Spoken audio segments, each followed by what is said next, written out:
Regresar a los cuentos. Si por algo se ha caracterizado este verano, 1912, ha sido por su tiempo cambiante. Unos amigos me invitaron a pasar unos días con ellos, en el campo. Una mañana me dejé engañar por el cielo soleado y decidí salir a dar un largo paseo para disfrutar de la naturaleza. Avanzaba por los campos floridos, cuando, de repente, a mi espalda, apareció una nube sombría y amenazadora. Los sembrados, que un momento antes mostraban un precioso color dorado, se apagaron. La oscuridad me envolvió y, antes de que pudiera buscar refugio, la lluvia descargó sobre mí, golpeándome con furia. Sobre una colina cercana se adivinaba una casa. Subí corriendo y pedí que me permitieran resguardarme de la lluvia hasta que la tormenta hubiera pasado. Para que no tuviera que esperar de pie en el zaguán, la mujer que me había abierto la puerta, y que parecía estar muy ocupada, me invitó a pasar a una habitación que debía de ser muy luminosa, aunque ahora, con la lluvia, parecía más bien lóbrega, y volvió a su tarea. Me quedé solo en aquella silenciosa estancia, observé el mobiliario y la decoración, y me puse a pensar cómo serían las personas que la ocupaban normalmente. Me resultó fácil deducir que aquel era el cuarto de los niños. Tirado en el suelo, sobre la alfombra, encontré un polichinela roto, que me miraba fijamente con un ojo de cristal torcido. Las paredes estaban cubiertas de mapas, donde el color azul se mezclaba con una amplia gama de verdes y ocres. Sobre la mesa, junto a una cartilla hecha trizas, habían dejado abierto un libro infantil pintado con colores. Eché mano de él, casi sin darme cuenta, por esa curiosidad natural que siento por cualquier texto, un acto reflejo tan natural como respirar. Era una novelita, ya antigua, desgastada por el uso y por el paso de años. Los niños habían pintado sus grabados con colores chillones. Me picó la curiosidad y me fijé en el título, Los viajes de Gulliver. Recordé que yo también lo había leído de niño. Desde entonces no había vuelto a caer en mis manos. Contemplé los grabados. En uno de ellos, Gulliver, un gigante, estaba de pie con las piernas abiertas, y el ejército de Lilliput, con sus cañones y sus banderas al viento, pasaba desfilando por debajo de él. Luego me llamó la atención otro, donde se le veía minúsculo como un ratoncito, entre unas espigas gigantescas, en el momento en que acababa de ser descubierto por los descomunales segadores de Brobdingnag, que se sorprendían de su tamaño. De pronto volví a experimentar una especie de curiosidad infantil, que, al parecer, había quedado dormida en mi interior. Abrí la novela por la primera página y comencé a leer, sin reparar en que me encontraba en una casa ajena y que tenía entre mis manos un libro ajeno. En esas estaba cuando la puerta se abrió y entró la mujer de antes acompañada ahora por los niños, que llegaron riéndose. Como no los esperaba, me sobresalté y me sentí un poco avergonzado de que un adulto me hubiera descubierto leyendo un libro infantil. De hecho, la situación se volvió más embarazosa aún, cuando comprobé con asombro que hacía rato que el sol brillaba de nuevo a través de la ventana y que me había quedado leyendo Los viajes de Gulliver fascinado por la descripción de un temporal. Di las gracias por la hospitalidad y abandoné la casa reprendiéndome a mí mismo, como si fuera un niño, por haberme dejado sorprender disfrutando de un placer tan inocente. Entonces lo pensé mejor y comprendí que todo lo que sucede, hasta lo más anecdótico, tiene una razón de ser y también un propósito. Tenía que saber si lo ocurrido había sido una mera casualidad o si el hechizo que me había embargado al leer aquellas páginas era una especie de señal del destino. Al día siguiente pedí que me trajeran un Robinson Crusoe de un pueblecito cercano a la finca de mis amigos. Cualquier librería de cualquier ciudad, hasta en el confín más remoto del mundo, tiene esta clase de libros. De nuevo me sentí atrapado por las aventuras que vive el protagonista.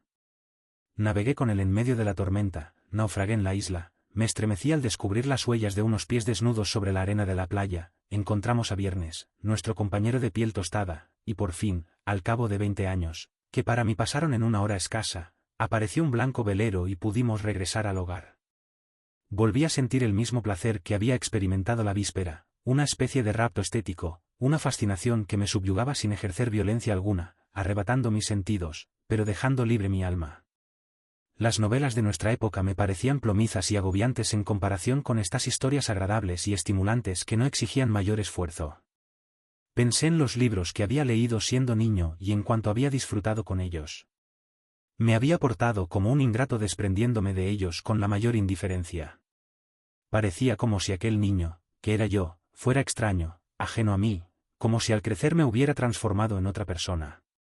Poco a poco hice memoria, fui alejándome de los días de verano y regresé, paso a paso, a mis primeros libros, historias fantásticas, relatos llenos de ritmo y de pasión, en los que los pieles rojas atravesaban veloces las praderas. Me remonté aún más en el tiempo y encontré esas historias sencillas, de ambiente legendario, que uno deletrea más que lee, y por fin, en el último rincón de mi conciencia, en la época más remota, también la más hermosa, de mi vida, evoqué mi primer contacto con la literatura, cuando aún no sabía leer y me contaban cuentos.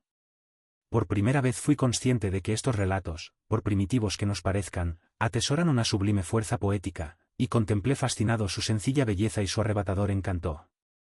Ahora sé que los cuentos se leen de dos formas distintas, en dos momentos de nuestra vida. Primero, cuando somos niños, realizamos una lectura sencilla, ingenua, creyendo que ese mundo apasionante y lleno de color es verdadero. Mucho más tarde, cuando somos adultos, nos acercamos a ellos conscientes de que son ficciones, dejándonos engañar de buena gana. Entre estas dos formas de disfrutar del cuento, la de la ingenuidad y la de la madurez, media el soberbio orgullo de quien se siente adulto, cuando, en realidad, sigue en la edad del pavó, y, demasiado arrogante para entregarse a un engaño, por hermoso que sea, quiere la verdad desnuda y prefiere una historia anodina a otra incitante pero llena de fantasía. Es esta arrogancia la que nos lleva a desdeñar los cuentos, a relegarlos a un rincón de nuestro cuarto infantil, donde no volvemos a acordarnos de ellos. A muchos les sucede lo mismo con la Biblia. La dejan de lado cuando comienzan a dudar de Dios, y como ya no les parece un libro sagrado, pierde incluso su condición de libro. Jamás vuelven a abrirla, prefieren leer cualquier otra cosa, olvidando que, además de tener un carácter religioso, es un texto sumamente bello y que, si lo consideramos sagrado, no es únicamente por la fe que inspira, sino por ser una de las obras de arte más no con más claridad que en los relatos actuales, reflejo del confuso panorama intelectual del mundo de hoy. Por esta razón, el cuento hay que disfrutarlo, renunciando de antemano a cualquier explicación. Jamás podremos determinar quiénes fueron sus autores, pues estos juegos inocentes, aunque escondan un significado profundo, se remontan a los piadosos tiempos en que los poetas eran todos o no era nadie. Vieron la luz casi por casualidad, no obedecen un propósito superior, más allá de lo inmediato, se inventaron para consolar a un niño o a un pobre, para aplacar a quienes se quejaban, para hacer que el camino pareciera más corto o para sobrellevar mejor las largas noches de invierno. No son hijos de la razón, sino del sueño, no tienen un propósito definido, sino ambiguo, pues surgen de las divagaciones de un espíritu ocioso. Por extraño que suene, creo que estos cuentos, sencillos, sabios y queridos, nacieron como respuesta a las malas condiciones de la vida. No los creó alguien animoso, fuerte, activo, alguien así está satisfecho con el mundo en el que vive y no tiene necesidad de inventarse otra realidad, sino el soñador, el que prefiere quedarse sentado junto al fuego, el astuto, el mentiroso y el fanfarrón, alguien que no se siente libre, alguien que no puede enfrentarse al destino con sus propias fuerzas. Eso creo yo, pues los cuentos están pensados para el inútil, el desocupado, el iluso y el haragán.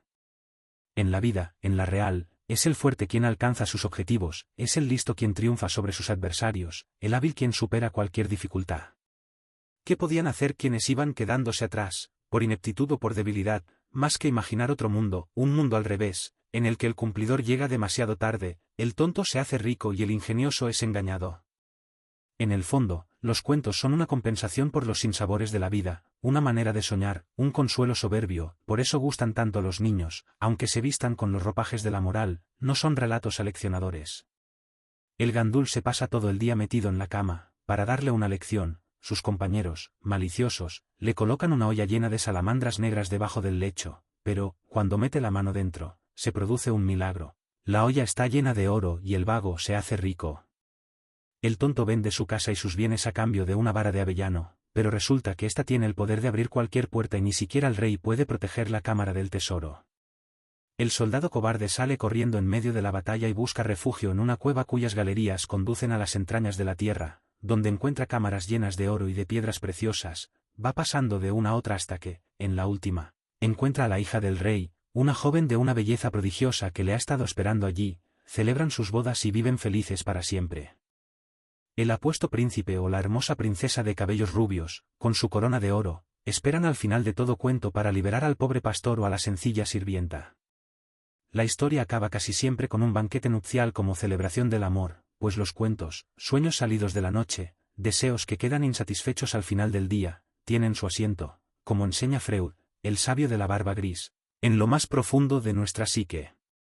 Nostalgia de los que aspiran a vivir intensamente, consuelo de los insatisfechos, opio de los pobres y la única forma de felicidad reservada a los niños, que arden en deseos que no pueden cumplir, esa es la sustancia de la que están hechos los cuentos. El ser del mundo de los cuentos es el resultado de una mágica transformación del no ser. En él, esto hay que reconocerlo, no hay nada sólido, no hay nada verdadero, de hecho, los distintos ámbitos de la vida se mezclan y se confunden entre sí con una fuerza irrefrenable, las formas se difuminan, el hombre y la naturaleza, lo espiritual y lo animal renuncian a los atributos que les son propios, dando pie a toda clase de engaños. Ningún sustrato, ningún estado, ninguna especie está a salvo, nada ni nadie puede preservar su identidad, el cuento toma prestado lo que unos y otros creían propio, los animales tienen voz, como las personas, y éstas, a su vez, vuelan como los pájaros, la liebre se convierte en ratón, y el ratón en gorrión, nadie puede enseñorearse de su naturaleza, es algo prestado que hay que devolver y que puede intercambiarse libremente. Del cielo nieva pan de azúcar, en el molino no se produce harina, sino ducados de oro, la rueca habla y los pasteles de una cesta se ríen y saludan felices a los niños. En los cuentos, cualquiera puede asumir la naturaleza de otro, todo es común a todos, y nuestro mundo, que tanto trabajo nos cuesta compartimentar para extraer de él ideas claras y distintas, escapa a cualquier categorización y entra en un vertiginoso torbellino de transformaciones, el mundo se convierte en sueño, el sueño se convierte en mundo, como advertía Novalis en Enrique de Ofterdingen, resumiendo en una sola frase el carácter visionario de este tipo de historias que nos sobrecogen por su fuerza. Nada es verdad, nada es real, y, sin embargo, nos creemos de buena gana estas mentiras, que, teniendo las patas tan cortas, perviven a lo largo de los siglos. He aquí su misterio, su ambigüedad, una mentira que no va a ninguna parte, aún así, tiene un recorrido infinito, pues el cuento, que se hunde en el mundo de la fantasía cuando llegamos a su última página y regresamos a la realidad, será el que vuelva a cautivarnos a nosotros o a otros al día siguiente y así sucesivamente, tal vez durante toda la eternidad. Ahora bien, ¿es verdad que los cuentos son eternos? Eterno, es una palabra que pronunciamos con la mayor naturalidad, pero, cuando uno la tiene que escribir, sus 6 letras inspiran respeto. Es una palabra demasiado pesada para aplicarla a los cuentos, tejidos con sueños, ligeros como las alas de una mariposa. Aunque el placer de la mentira, la magia del sueño y la insaciable curiosidad por lo que va a suceder puedan serlo, parece que el cuento va marchitándose poco a poco, sobre todo para el hombre de la ciudad. En rigor, lo que se descompone no es el cuento, sino su mundo. El cuento ha crecido en el bosque y es hermano de la naturaleza, de la que nos hemos ido alejando paulatinamente y que nos resulta cada vez más ajena. ¿Cuántos niños de hoy no han andado jamás solos por un bosque tenebroso? ¿Cuántos no se han encontrado nunca con un fuego fatuo ni han creído ver sus ojos con un escalofrío? ¿Y cuántos no han contemplado en toda su vida la niebla deslizándose por la fantasmagórica falda de una montaña? Hace tiempo que hemos domesticado esta clase de temores.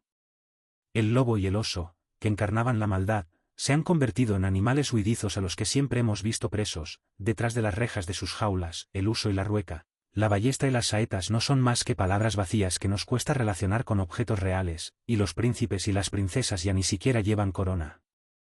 El cuento ha ido alejándose de nuestra realidad, sus horrores han dejado de serlo, los prodigios de los que nos hablaba, volar por el aire, conseguir que nuestra voz llegue al otro lado del océano, se han convertido, desde hace mucho, en parte de nuestra vida cotidiana gracias al avance de la técnica. Nuestra época parece decidida a desmitificar el mundo, convirtiendo cualquier sueño en una realidad trivial. En medio de tantos adelantos, deberíamos ser capaces de reinventar el cuento, pues entre él y nosotros se interpone una ruidosa ciudad y un ferrocarril que atraviesa los bosques a toda velocidad, silenciando con su estruendo la voz de los elfos y las amables conversaciones de los animales. No deja de ser extraño que ellos, a los que siempre hemos identificado con la naturaleza, con la esencia de lo primitivo, nos parezcan tan artificiales, tan curiosos, cuando leemos sus historias encerrados en nuestro cuarto, en medio de la gran ciudad. Necesitamos volver a la naturaleza, volver a mirar al bosque, por encima de las montañas, para recuperar esos cuentos puros y verdaderos, pues allí donde está la naturaleza, está también lo maravilloso y lo incomprensible, el único ámbito en el que todavía podemos dejarnos llevar por nuestros sueños más atrevidos.